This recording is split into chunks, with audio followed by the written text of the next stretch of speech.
Welcome the our channel. Today we how to update rsyslog forwarding for remote logging detailed guide. Open your terminal on the server that you want to configure for rsyslog forwarding. Ensure that rsyslog is installed by typing rsyslog version and pressing enter.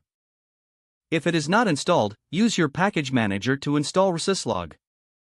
Once rsyslog is confirmed to be installed, locate the configuration file, typically found at /etc/rsyslog.conf.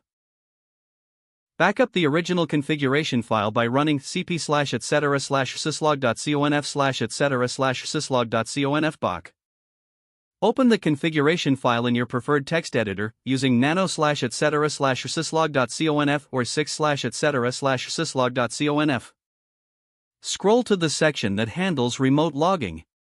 To enable remote logging, look for the line that reads #*** at remote host 514 or similar. Uncomment this line by removing the hashtag symbol at the beginning. Replace remote host with the IP address or hostname of your remote syslog server.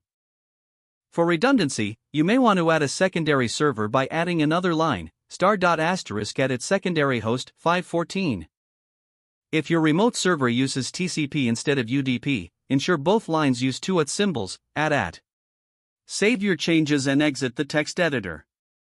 Next, check the rsyslog syntax for any errors by running rsyslog-in1. If the output indicates no errors, restart the rsyslog service to apply your changes. Use the command system to restart rsyslog to restart the service. To verify your configuration, check the logs of your remote syslog server.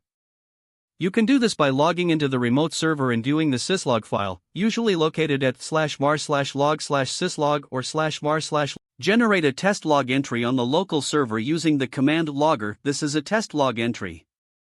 Return to the remote server and check if the test log entry has appeared in the syslog.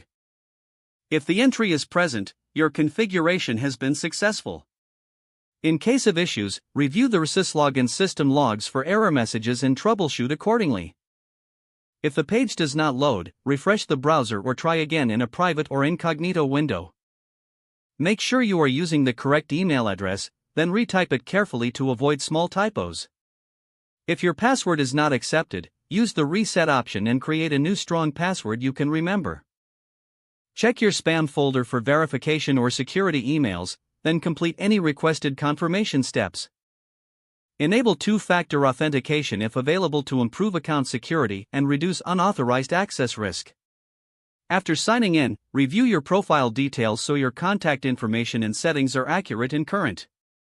Don't forget to like this video and subscribe to our channel for more step-by-step tech guides.